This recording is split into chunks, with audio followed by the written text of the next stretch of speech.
Move now to the second semi-final for the lightweight women's single sculls. Hot competition going to be in here. Looking there at lane one, Ella Flecker of Australia.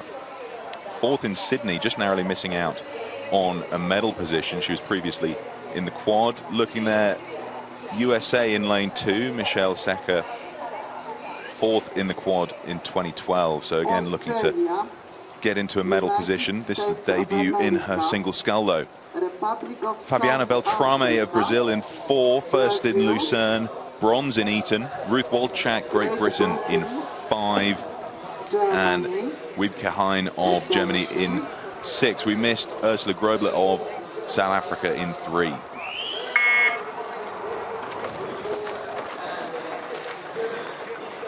What a blistering start again we see with these lightweights. Absolutely flying out of the blocks, trying to establish themselves early.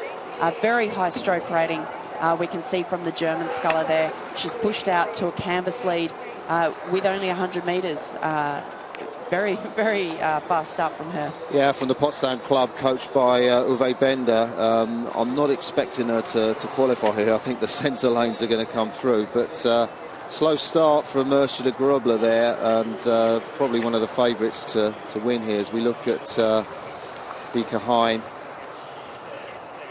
But Ursula Grobler, actually, well, she beat the Belarusian who's just come third in the last semi-final in a heat. So, but she is off the back there, isn't she? I mean, for one of the favourites, you'd have to say she's playing it cool. But Ruth Walczak from Molesey Boat Club, back in Britain, coached by Paul Reedy, who of course took the lightweight women's single scull for Britain to a gold medal. That fabulous double of Helen Casey and of just Kat Copeland, and he's just a very well-respected coach, the Australian, who was one of the great names in Australian sport rowing in the 90s, but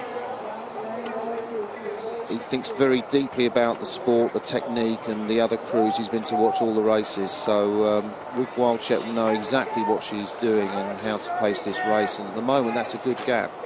She is being challenged by the Brazilian sculler. We can see starting to move up, Beltrame. She rode the lightweight women's double scull at the Olympic Games last year, and she won the World Cup in Lucerne this year, so certainly will be the big challenger and the one to watch, I think, going through into the second 500 of this race.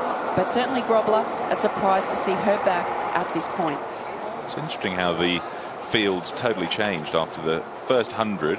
We were in sort of a reverse chevron shape, but Ruth Walczak, Fabiana Beltrame have absolutely stormed through the previous leaders, Michelle Secker and Wiebke Hein of Germany.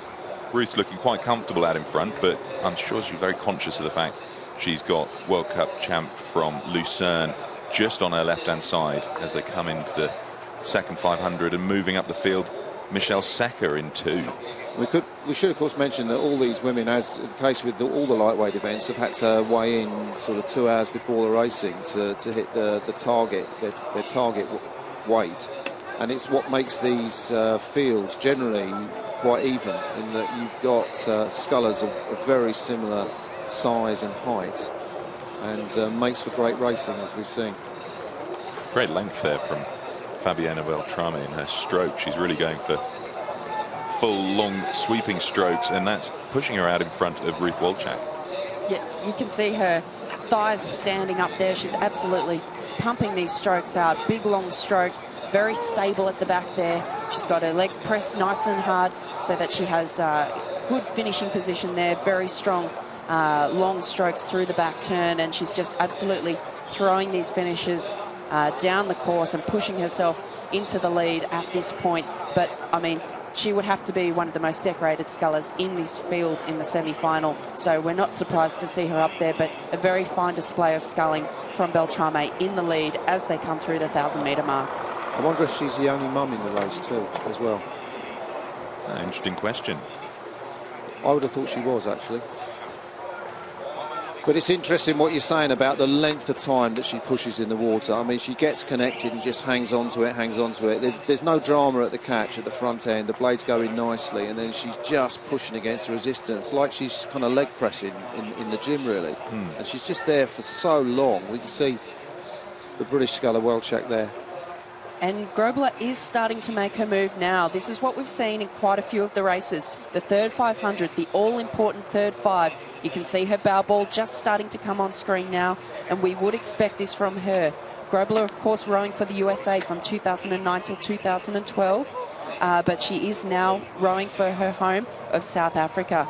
And she came 4th in this event in the non-Olympic World Championships last year, so certainly the second 1,000 is obviously her home, and I think we'll be looking for a response from her in these dying stages of the race. And she's moving through into 4th position now. Will be very interesting to see how the last 750 unfolds. I tell you, Michelle Sensor over the far side, the American sculled a great race, isn't she? She's sort of level now for that second spot. There's Grobler.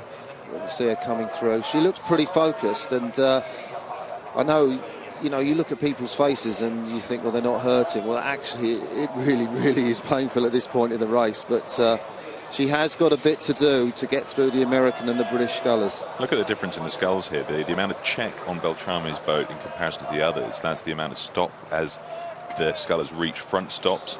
Very little check in Beltrame's boat, and that's from the sort of slow, relaxed movement she's got up the slide in comparison to the slightly choppier of the other scullers. Yeah, she's got a very powerful stroke. We mentioned earlier the length and that power in her legs at the finish there. Almost a very aggressive finish on the boat.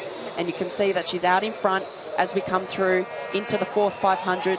Clear second is the British sculler, but it is a very tight race here for the all-important 3rd position into the A final. I tell you, the British are having a great regatta. We look at Beltrame there, and again, this technique for any young man or oarswoman watching this sport. I mean, Beltrame is a great model, and well, the race behind her, I mean, Ruth Walczak is having an absolute brilliant scull, and I have to say the British team have got their pacing absolutely right with the training camps coming into this regatta. Walczak finished 4th in Lucerne, and she's really coming on now. Look at that. Same with the British women's lightweight double, again coached by Paul Reedy. So again, what a great coaching job by the Brit. Look at this, though. This is where the battle's going to be for that A final position. Michelle Sexer and Ursula Grobler, they're absolutely bow ball for bow ball coming into the last 350, and it's anybody's to guess as to who's going to take that crucial place in order to contend for medals. Ruth starting to move up on Beltrame now, though, less than half a length in it, and there's quite a battle for pride of place to see who's got more authority as they go into the final. I think the thing with the long strokes of Beltrame is you've got to be able to have a sprint finish, and what Walczak is doing, she's pushing for slightly shorter, but her rating, the number of strokes per minute, is higher, and that's giving us slightly more emphasis in the sprint. And so Beltrame will want to be able to hold off Walczak, but her long stroke, somehow that means you just can't raise the sprint enough. It makes you think that Beltrame's certainly got an extra gear to go to if she needed to. And into the lead now.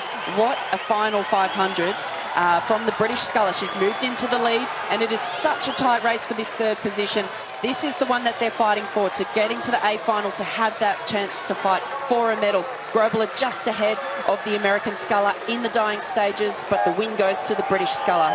So Ruth Walczak crosses the line to secure her place, closely followed by Fabio Beltrame and Ursula Grobler. So those 3 secure their places into the A final, the lightweight women's single sculls. Cool as a cucumber, Walczak, isn't she? And the time, interestingly, I know Lodnig was easing off, but 7:36 for the British sculler. I think conditions are pretty similar, as we're still waiting for Vika High in the